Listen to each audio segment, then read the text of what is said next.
नमस्कार साथियों, आज हम लोग इजराइल फिलिस्तीन के उस विवाद को पढ़ने वाले हैं जो द्वितीय विश्व युद्ध के बाद तो अपने चरम पर आया, लेकिन ये अपने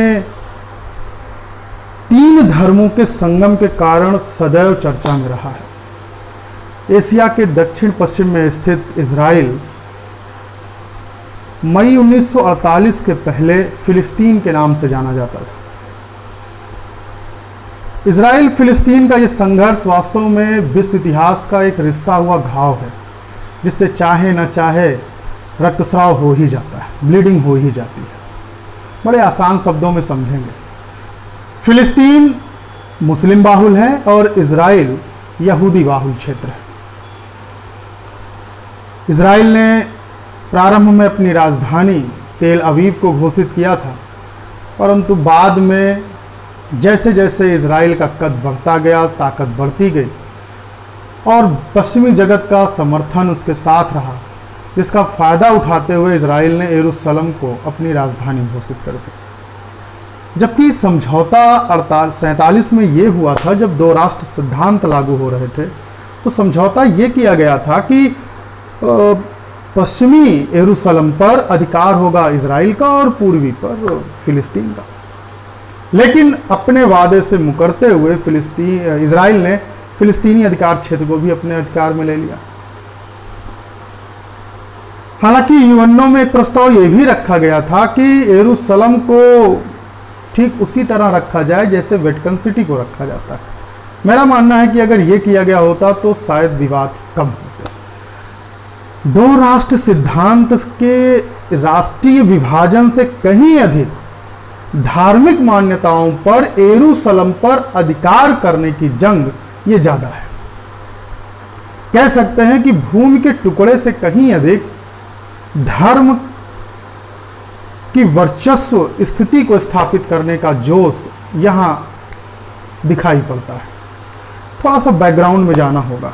आदम से लेकर मूसा तक जो भी पैगंबर हुए वो यहूदियों ने भी मान्यता दी है, उन्हें ईसाइयों ने भी मान्यता दी है, उन्हें मुस्लिम समुदाय ने भी मान्यता दी है, या इस्लाम में भी मान्यता मिली है।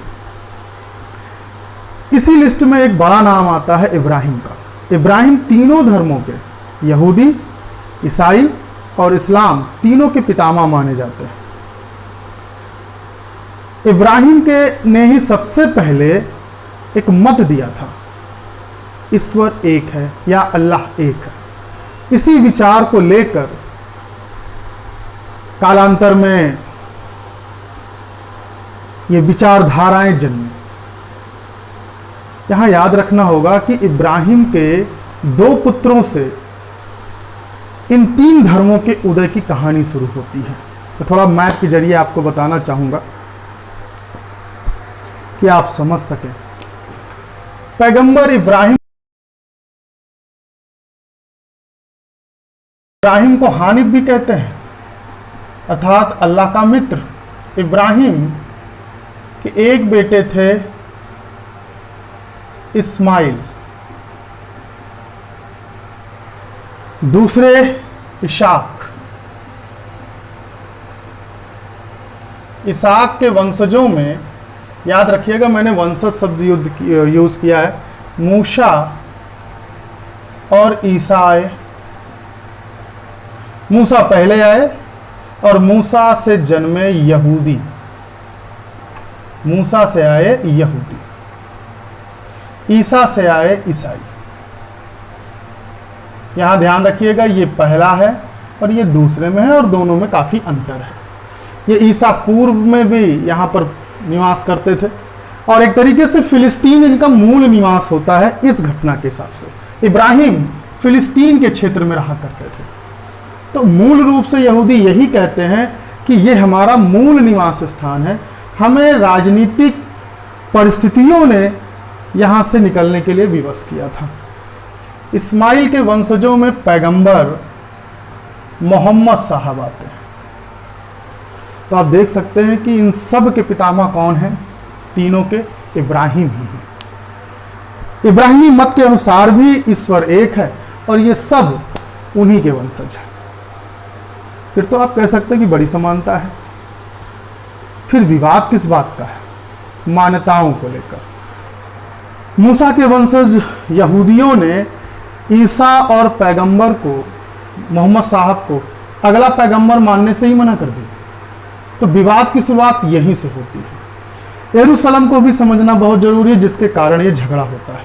लेकिन उससे पहले हम समझेंगे आज की स्थिति क्या है और आज का विवाद क्या है, तभी हम समझ पाएंगे कि वास्तव में ये स्थिति है क्या। बोर्ड को देखते रहिएगा, थोड़ा सा मैं आपको प्रोजेक्टर के माध्यम से समझाने का प्रयास करूंगा।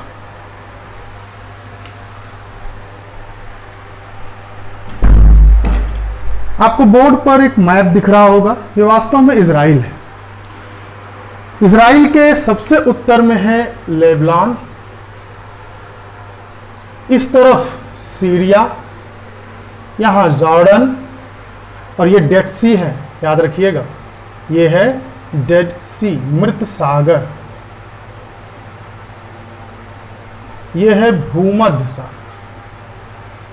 इसलिए आपने कई चैनलों पर सुना होगा भूमध्य सागर और मृत सागर के क्षेत्र के बीच का भूभाग। इधर है अकाबा की खाड़ी, अकाबा की खाड़ी से निकलकर आप सुएज नहर के द्वारा भी जा सकते हैं। यह है मिस्र या इजिप्ट। फिर से मैं एक बार रिपीट करा दूं, लेबनान, सीरिया, सीरिया का पुराना नाम लेवांत है, लेवांत है, जॉर्डन, मिस्र, ये पूरा हिस्सा है। इसी के थोड़ा नीचे अकाबा के पास, यहां से इजराइल को टच नहीं करता, सऊदी अरब है, सऊदी अरब है। याद रखिएगा, सऊदी अरब की सीमाएं इजराइल को नहीं छूती हैं। अब जरा मैं विवादित स्थल आपको रिवाइज करा दूं और उम्मीद करता हूं कि आप अपनी डायरी में इसे नोट भी करते चलेंगे। यह है गाजा पट्टी, ये गाजा का क्षेत्र है। सिनाई प्रायद्वीप का कभी कहते हैं हिस्सा हुआ करता था। 1967 का वार बहुत निर्णायक था, 6 दिन का ये युद्ध जिसने इजराइल की ताकत को पूरी दुनिया में स्थापित कर दिया। मोरक्को से लेकर, अफ्रीका के मोरक्को से लेकर सऊदी अरब तक के देशों ने मिलकर एक साथ अरब लीग बनाया और इजराइल पर हमला किया। 6 दिन में ही इजराइल ने इन्हें धूल चटा दी और उस 6 दिन के परिणाम ने जो नक्शे में परिवर्तन किए, मैं अभी आपको बाद में भी दिखाऊंगा कि क्या परिवर्तन आए, लेकिन एक व्यापक परिवर्तन आया और पूरे मानचित्र को उसने बदल दिया। फिलिस्तीन आज बिंदुओं में समाहित हो गया और इजराइल जो कभी बिंदुओं में था वो एक देश के रूप में आपको बृहद दिख रहा है। ये 1967 का ही वार है, गाजा, और ये है वेस्ट बैंक का हिस्सा।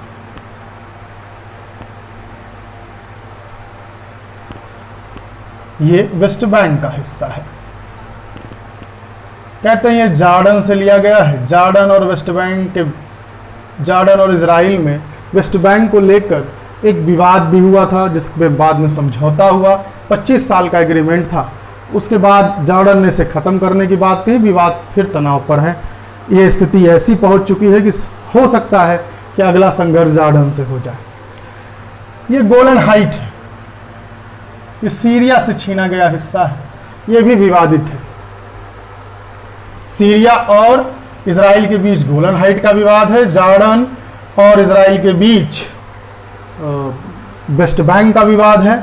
मिस्र और इजराइल के बीच गाजा पट्टी का विवाद था, जिसे कैम्प डेविड समझौते के द्वारा इजिप्ट ने समाप्त कर दिया। जरा समझ लेते हैं भाई, यहां बीच में ये है यरूशलेम।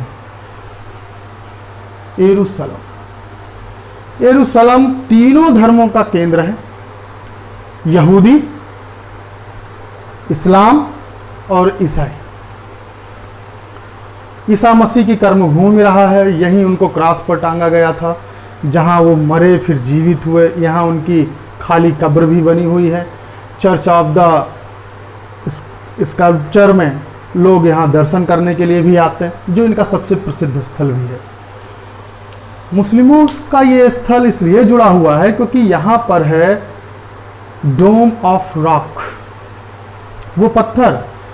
इस पत्थर की कहानी इब्राहिम से भी जुड़ती है। कहते हैं अल्लाह के आदेश पर जब इस्माइल को इब्राहिम बलि देना चाहते थे, तो उसी पत्थर का प्रयोग किया था जिस पत्थर पर बाद में, इब्राहिम के बाद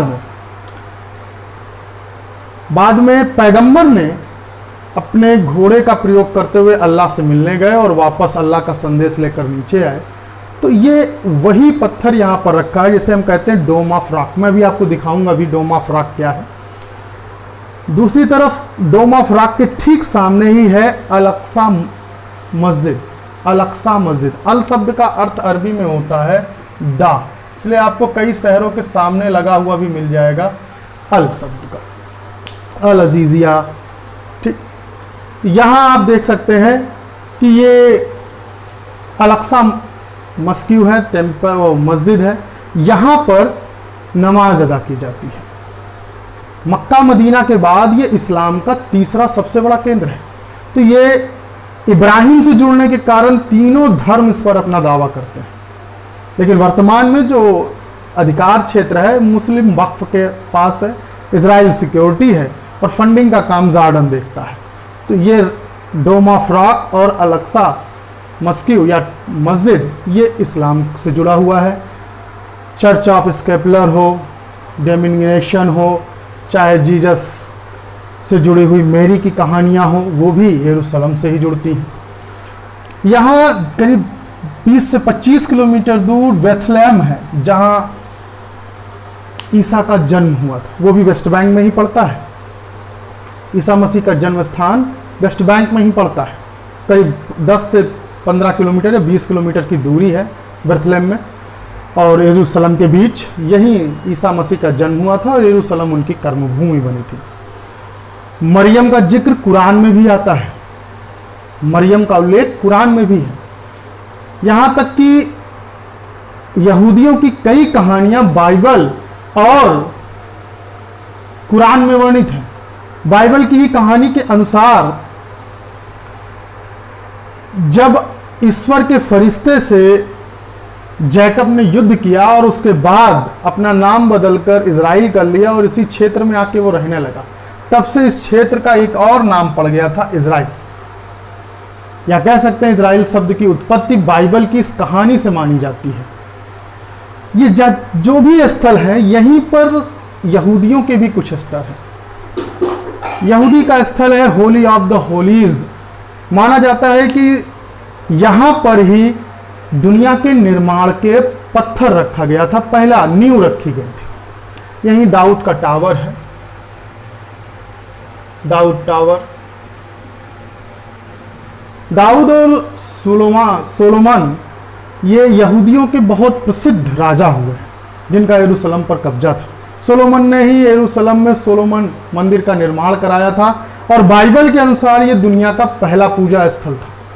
सोलोमन टेम्पल को माना जाता है कि 10 शताब्दी ईसा पूर्व में बनाया गया था, लेकिन रोमन एम्पायर ने इसे 70 पहली शताब्दी ईस्वी के आसपास तोड़ दिया।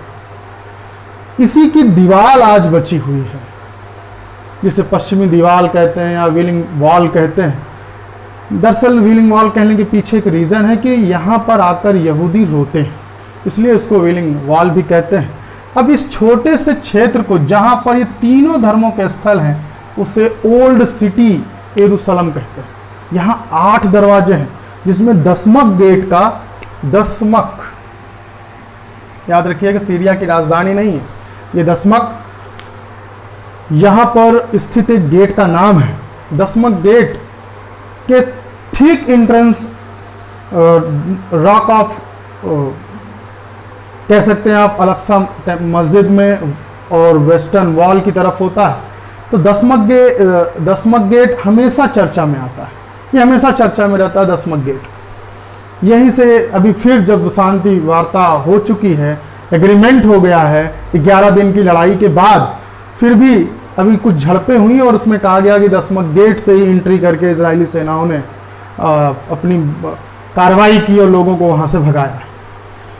यहाँ इस छोटे से क्षेत्र में ही तीनों धर्मों का केंद्र ही वास्तव में झगड़े की जड़ बन जाता है। मुझे उम्मीद है कि एक बार आप इसे गौर से देख लेंगे, समझ लेंगे ये क्या है और यरूशलेम के विवाद को ईजिली आप समझ पाएंगे। मैं चित्रों के माध्यम से आपको समझाता चलूँगा और फिर कहानियों के जरिए आपको भी बताऊंगा कैसे कैसे यहाँ संगठन बने, बिगड़े और स्थितियाँ कैसे बिगड़ी। यहूदियों के उदय को भी आप जान चुके हैं, इस्लाम को भी जान चुके हैं और इनका संबंध ईसाइयों का और इन सब का यरूशलेम से कैसे है उसे भी आपने समझ लिया है। थोड़ा आगे बढ़ते हैं और ये जानने का प्रयास करते हैं कि ये वास्तव में ये कहानियां शुरू कहां से होती हैं। देखिए, ये कहानियां वास्तव में शुरुआत जो इनकी, ये आपको जानना होगा कि ये शुरुआत रोम में स्थित वेटिकन सिटी के पोप के द्वारा हुई। दरअसल 1095 से 13वीं शताब्दी के बीच क्रूसेड वार हुए। मान्यता यह है कि 7 क्रूसेड वार हुए। कितने हुए? 7। तीसरा जो क्रूसेड वार था वो इतिहास प्रसिद्ध सलाउद्दीन और रिचर्ड द लायन हार्ट के बीच हुआ। रिचर्ड द लायन हार्ट, इन दोनों पर पिक्चरें बनी हॉलीवुड में, आप देख सकते हैं। और अधिक चलचित्रों के माध्यम से मेरा मानना है कि आप तेजी से समझते हैं। इस भयंकर युद्ध में सलाउद्दीन की विजय हुई और ये क्षेत्र इस्लाम के अधिकार में स्थापित हो गया। इस्लाम के अधिकार में होने के कारण ही वेटिकन सिटी के पोप ने बारी बारी से फ्रांस, जर्मनी और ब्रिटेन के राजाओं को ये जिम्मेदारियां दी कि इसे जीते। और 7 युद्धों के परिणाम स्वरूप यरूशलेम बसता और बिगड़ता रहा। यरूशलेम की यह संघर्ष की कहानी धार्मिक होती चली गई। इससे पहले यहाँ पर यहूदी, इस्लाम मानने वाले और ईसाई अपने अपने मतों के अनुसार यहाँ रहते थे, अपने क्षेत्र में रहते थे। यरूशलेम का विवाद क्रूसेड वार के कारण इस तरह से बढ़ा कि अब यह कहा जाने लगा था, क्रूसेड वार में 2 पार्टियां लड़ रही थी, ईसाई और मुसलमान।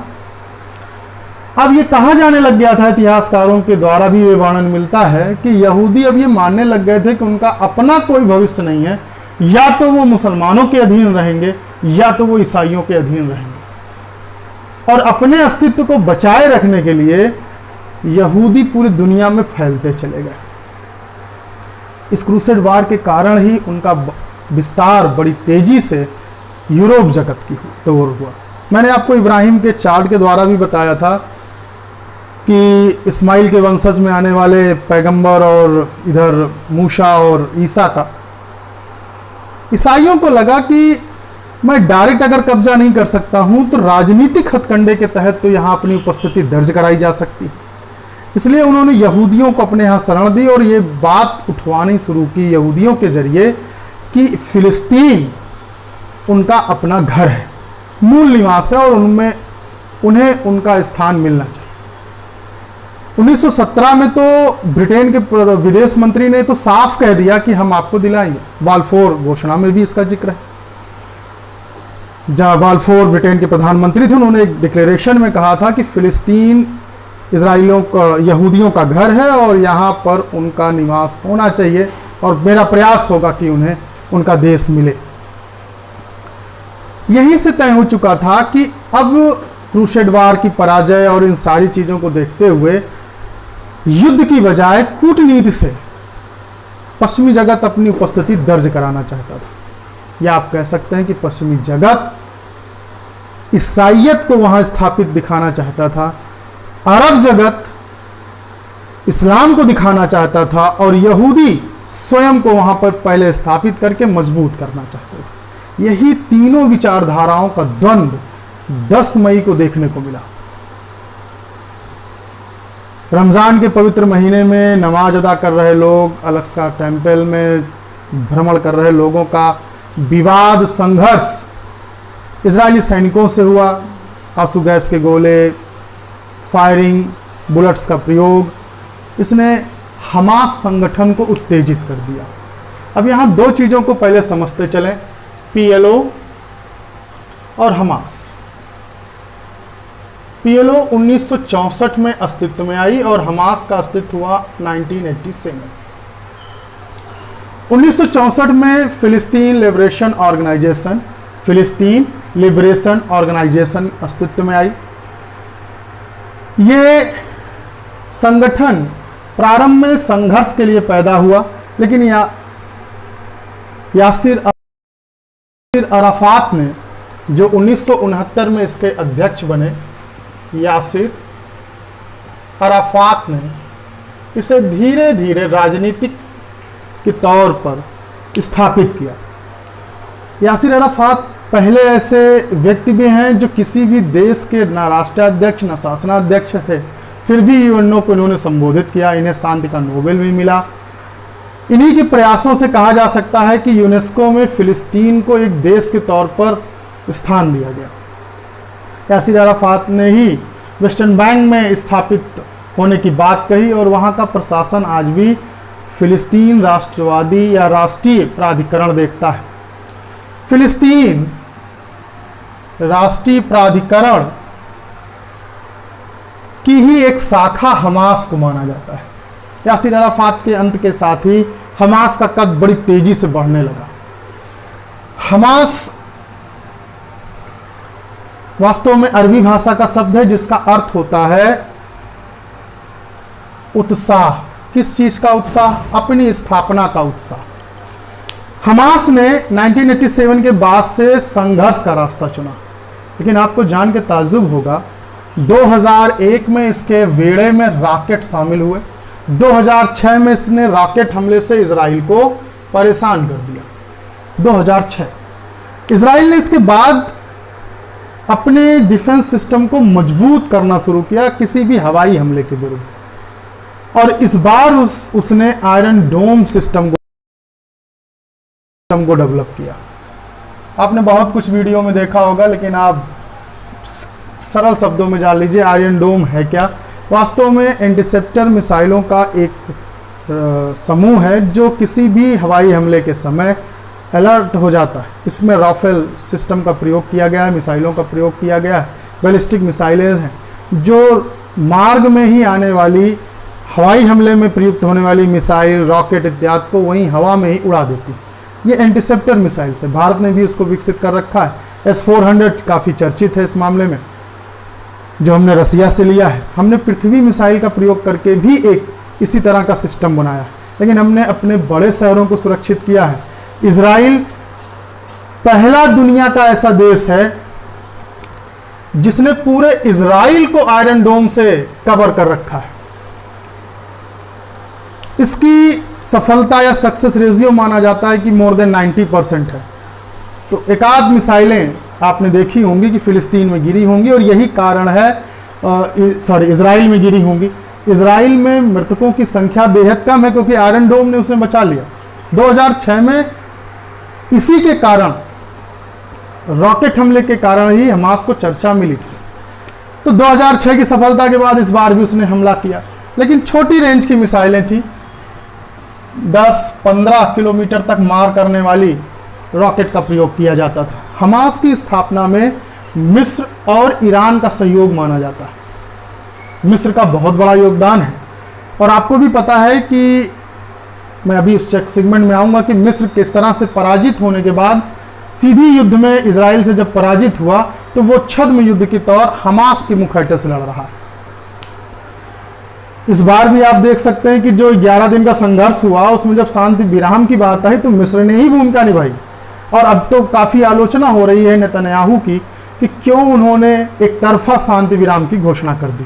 तो हमास की भी कहानी आप समझ गए हैं, पीएलओ की भी समझ गए। पीएलओ एक तरीके से कह सकते हैं राजनीतिक संगठन था।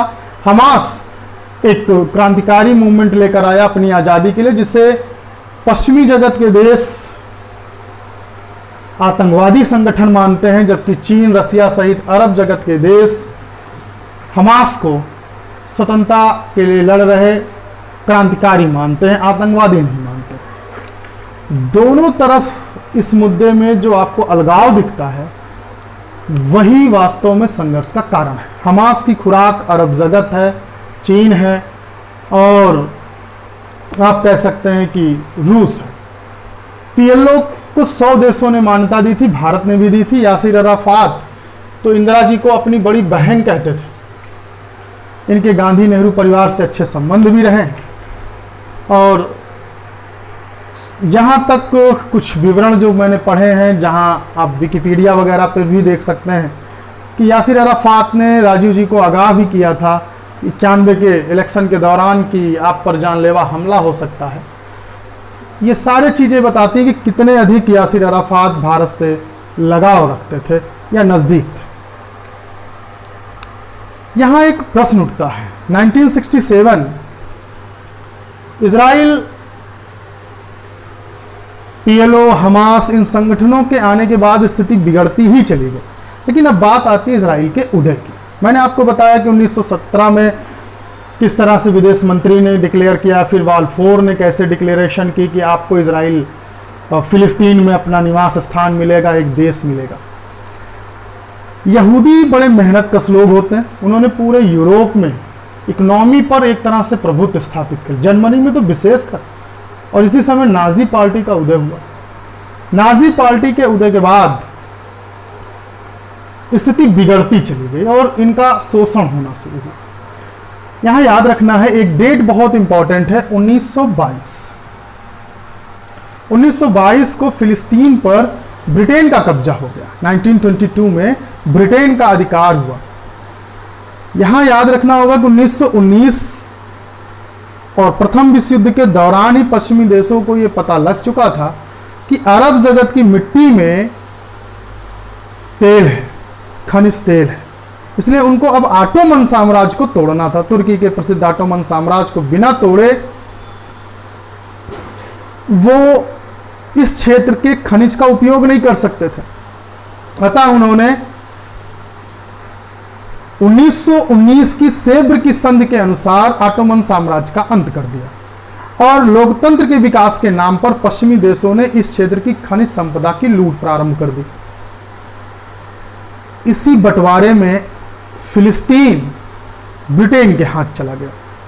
1922 के बाद से ही ब्रिटेन ने यहूदियों को यहां पर लाकर बसाना प्रारंभ किया। लेकिन जैसे ही नाजियों की सत्ता हाथ में आई तो ये बड़ी तेजी से प्रक्रिया बढ़ने लगी। माना जाता है कि 1922 से 1939 तक करीब 3.5 लाख से ज्यादा यहूदी पूरी दुनिया से यहां आकर बसने लग गए, फिलिस्तीन में आकर बसने लग गए। याद रखना होगा, ये पीरियड द्वितीय विश्व युद्ध की शुरुआत की है और ये प्रथम विश्व युद्ध के बाद की स्थितियों का है। हिटलर के गैस चैम्बर को आप भी जानते हो, यहां यहूदियों को मारा जाता था। दुखी होकर यहां आकर लोग बसने लग गए। 1948 आते आते अर्थात द्वितीय विश्व युद्ध के समाप्त होने के बाद ब्रिटेन में अब वो शक्ति नहीं बची थी कि अपने साम्राज्य को रख सके। इसलिए ब्रिटेन ने कई नए देशों को उदय होने का अवसर दिया, नए देशों का जन्म हुआ, स्वतंत्रता बड़ी तेजी से फैली। भारत भी इसी क्षण स्वतंत्र हुआ। 47 में भारत स्वतंत्र हुआ और 48 में इजराइल नाम का एक देश बना। 47 में एक प्रस्ताव रखा गया 2 राष्ट्रों का। यूएनओ ने प्रपोजल 141 के तहत इसे स्वीकार भी कर लिया और कहा गया, जो यूएनओ में बात कही गई कि यरूशलेम का, अब आप पूरी बात को समझ चुके हैं, यरूशलेम का पश्चिमी हिस्सा, वेस्टर्न पार्ट इजराइल के पास होगा, जबकि ईस्ट पार्ट, पूर्वी हिस्सा किसके पास होगा? गुड, फिलिस्तीन के पास होगा। आपको जान के ताज्जुब होगा कि पहले तो इजराइल ने इसको स्वीकार कर लिया, लेकिन जैसे ही 48 में ये लागू हुआ, ठीक उसी समय इस पर मिस्र इत्यादि देशों ने हमला कर दिया। यह युद्ध ब्रिटेन की मदद से इजराइल जीत गया, लेकिन बहुत दिन तक स्थिति बच नहीं पाई। 1957 मिस्र ने स्वेज नहर का राष्ट्रीयकरण करना शुरू किया। मैं आपको बताता चल रहा हूं और आप नोट भी करते चलेंगे, कुछ प्रसिद्ध युद्धों को देखते चलिए।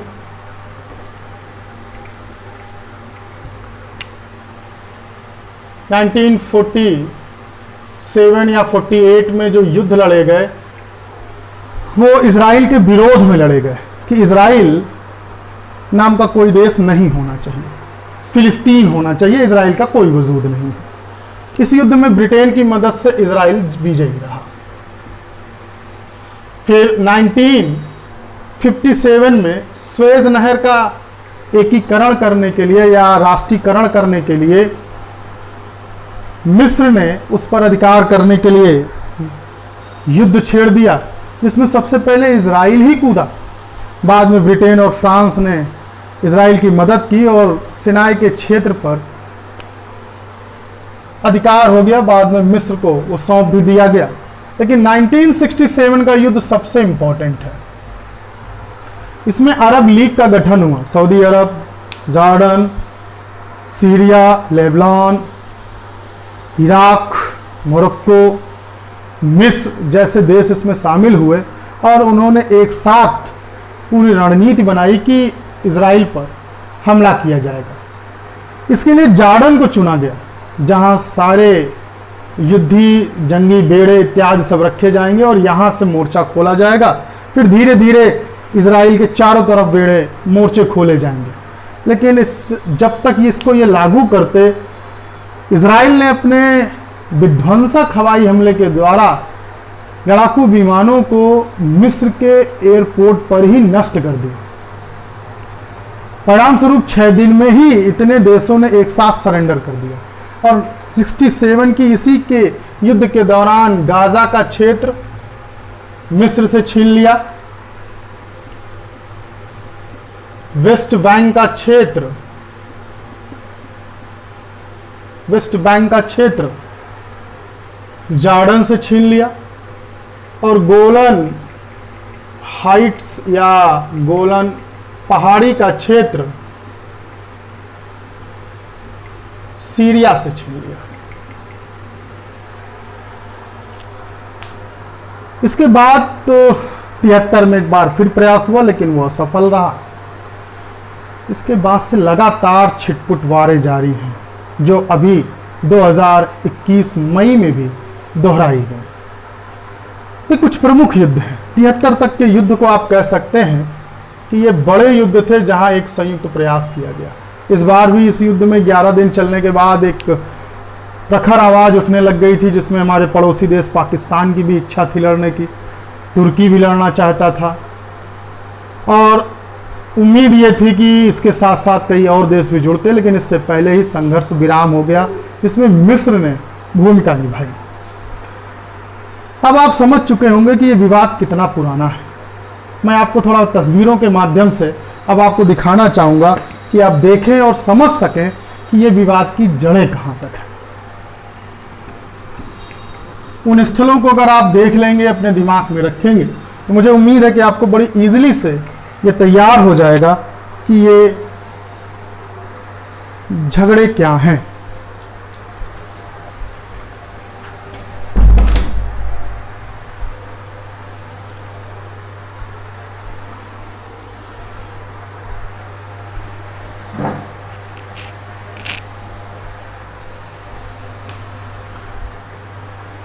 गौर से देखिएगा।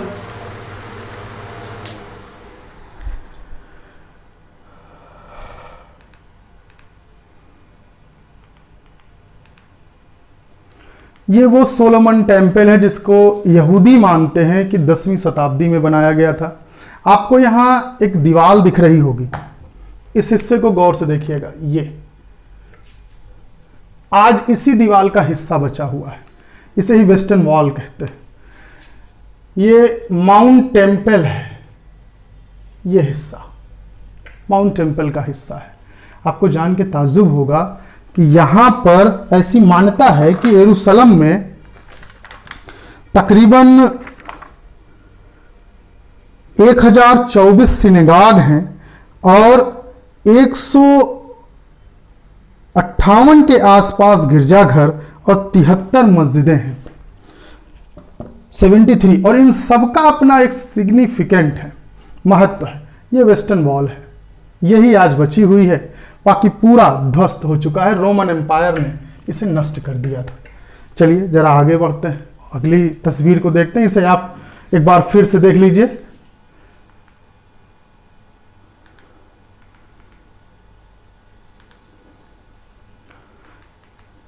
ये यरूशलेम का वो मैप है जिसे यूएनओ चाहता था बनाया जाए।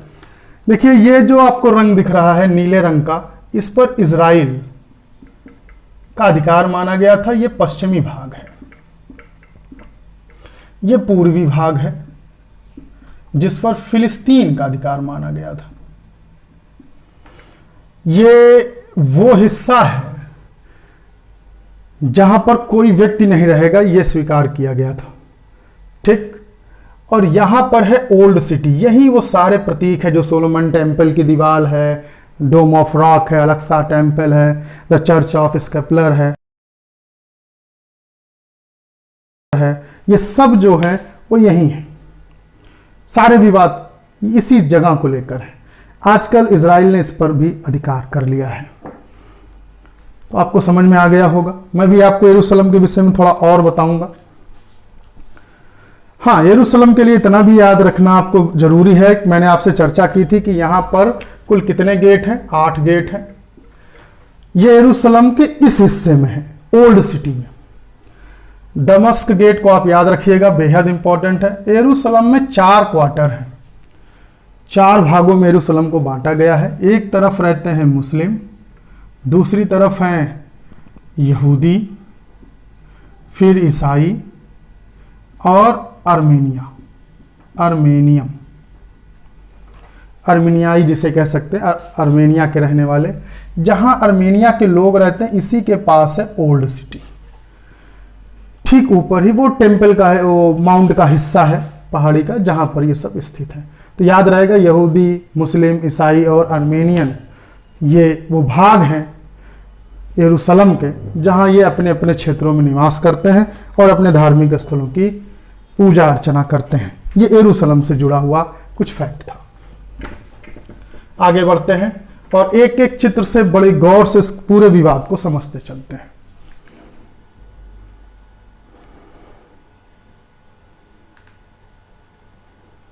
ये डोम ऑफ रॉक की आप तस्वीर देख रहे हैं। डोम ऑफ रॉक वही पत्थर जिस पर पैगंबर इब्राहिम ने अपने बेटे को बलि देनी चाहिए अल्लाह के लिए, लेकिन वो एक भेड़े के रूप में तब्दील हुआ। वो पूरी कहानी जो बकरीद के तौर पर मनाई जाती है। यहाँ वही पत्थर जिस पर इब्राहिम ने अपने बेटे को बलि दी थी, उसी पत्थर का प्रयोग करके पैगंबर अरब अल्लाह के पास गए थे और अल्लाह का संदेश लेकर वापस आए थे। तो ये वही पत्थर है जिसे डोम ऑफ रॉक के नाम से जानते हैं। और ये मक्का मदीना के बाद इस्लाम धर्म का सबसे पवित्र स्थल है। इसी के ठीक सामने एक इमारत है, मैं चाहूँगा वो दिखाऊं। ये विलिंग वॉल है, विलिंग वॉल यहूदियों की वही पश्चिमी दीवार जिसको वो पूजा अर्चना में प्रयोग करते हैं। यहाँ एक परंपरा ये मानी जाती है कि अगर आप अपने मान्यताओं को इसमें डाल दें तो वो पूरी होती रहती हैं और इस टेम्पल से वो पूरी होंगी। इस दीवार को हजारों साल पुराना माना जाता है। यहूदी इसे 3000 साल पुराना मानते हैं। बड़े गौर से देखेंगे।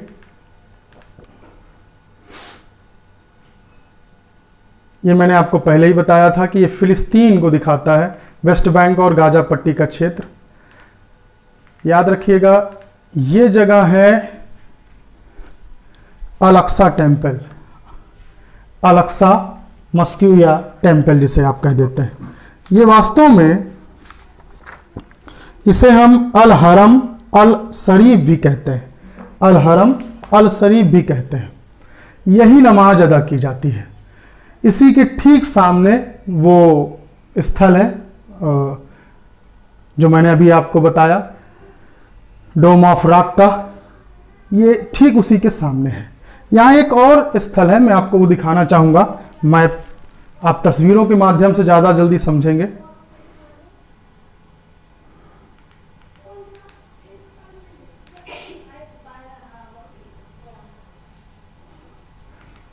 इस तस्वीर को जरा गौर से देखिएगा।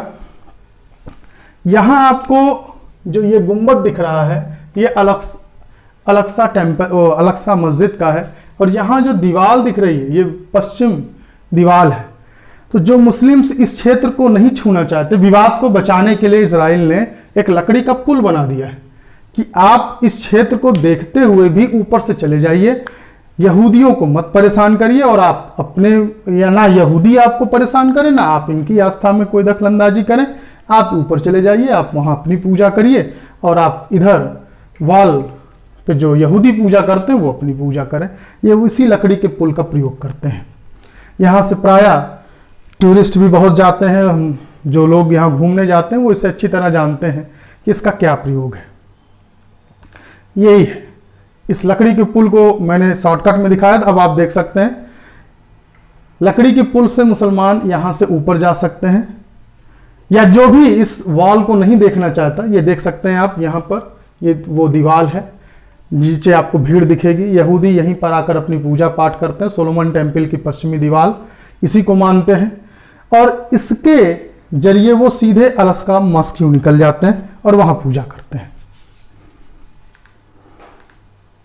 वास्तव में इसका निर्माण विवाद बचाने के उद्देश्य से हुआ है।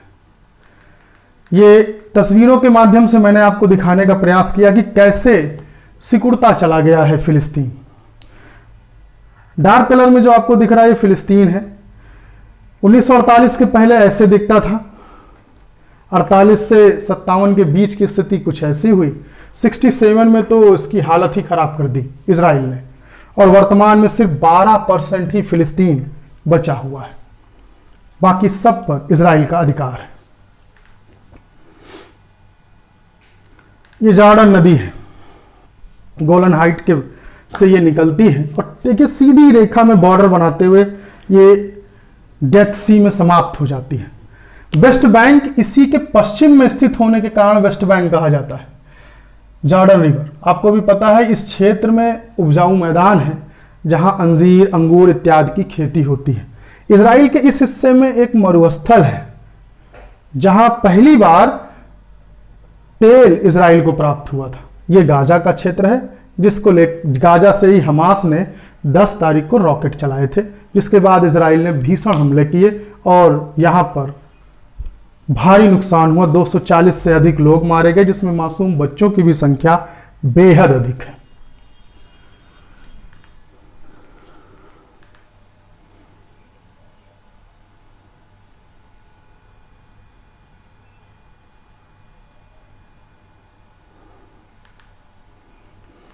मैं इसी तस्वीर का जिक्र कर रहा था। ये आपको डोम ऑफ रॉक दिख रहा है, ये इधर अलास्का टेम्पल है और बीच में ये स्थान।